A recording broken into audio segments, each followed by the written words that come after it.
Come on. Yeah, talk to me. Yeah, I asked that because I saw online somewhere that spiritual materialism is the final stage of spirituality. So I just wanted to know if you agree with that I've actually been mindset. seeing TikToks like that where they're like, the final stage of spirituality is going back to being materialistic.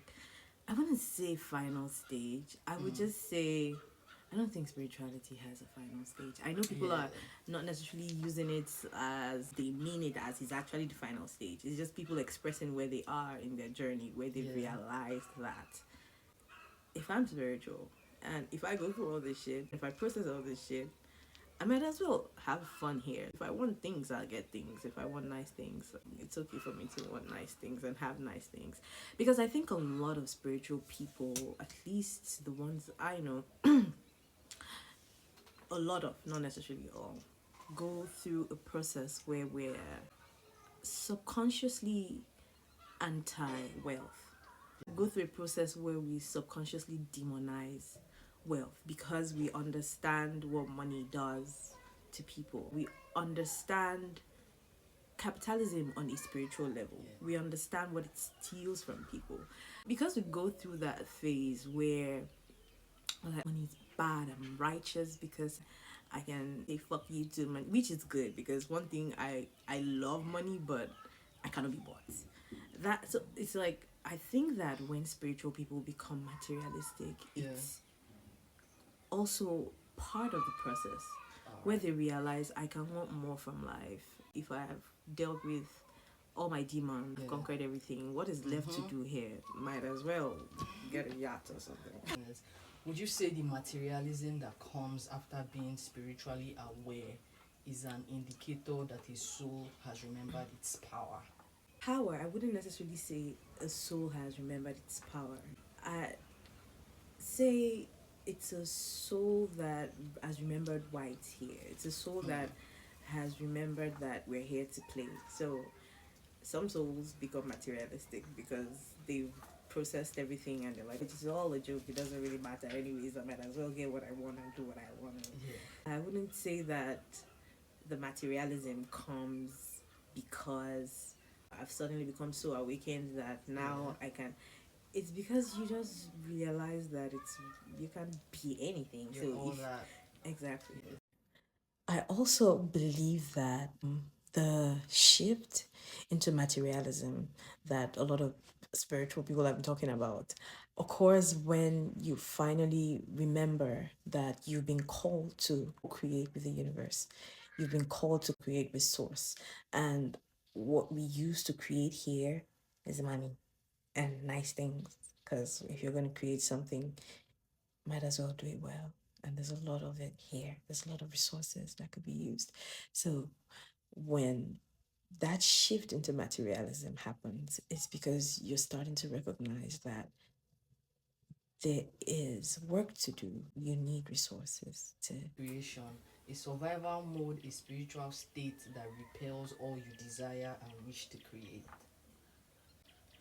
when I think of wealth creation, I think that because of the capitalist society that we live in, people often think that wealth creation is always about money. But I found that the wealthiest people have it all. And automatically, that means that when you're in survival mode, you don't got it all. I wouldn't necessarily say survival mode repels, Alright. but it's called survival mode for a reason. You don't have it all, and that's not wealth by default because you're in survival. Because the wealthiest people have peace of mind, income, yes, but peace of mind. I do not believe that wealth and survival mode can coexist because wealth is a deeply aligned state, which is why I don't define wealth necessarily as just having money. Money is nice. I love money. To create true wealth, you do have to have a nervous system that likes you to a certain extent.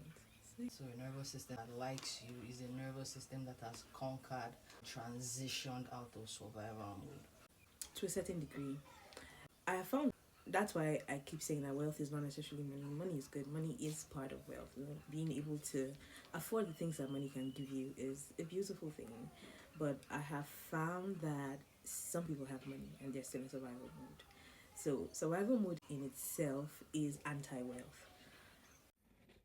I've also realized that if you're going to participate in the play, in the game that is this current reality, as somebody that has healed their wounds and wants the best for humanity, you do not serve anybody by playing small. You do not serve anybody by not understanding what is happening within the system. You do not serve anybody by demonizing money so much that you have a wound around it. You don't transcend money, you master it, because unfortunately it is one of those resources that we have absolutely no choice but to have. So there's a level of dissonance that is required to believe that you can simultaneously demonize money but need it. Now, that's a nuanced perspective. It's not like I'm saying you have to, be money hungry in a way that makes you a servant to money. You do not need to become money hungry in a way that makes you a servant to money. I think the fact that the old world has modeled wealth to us in a way that creates this innate distrust. The same way we do not trust authority, we do not trust money, we do not trust wealth. To heal your money wound, you have to master money from a place of sovereignty. Master money from a place that is not rooted in the desire to exercise your power over another human being. When you begin to master money that way, when you begin to master wealth, you start to realize that it is just a means to an end. Most of us want the end. So might as well master the means. Because when you start to see money as a tool, not as something that symbolizes who you are, your status, but as a tool to really do something in this world. You start to see it as a tool to build communities. You start to see it as a tool to shield yourself from trauma and abuse. I'm telling you, a lot of neurodivergent people need this because money does protect you. In many parts of the world, there are things that it won't protect you from. So when you start to change your perspective and heal that wound, you start to recognize money for what it is, just a tool. Just like a cutlass is used to cut grass, you get a nice looking farm or something. That is what money is. Money in itself isn't innately problematic. It's people that are problematic. Would it be nice if we did not have money?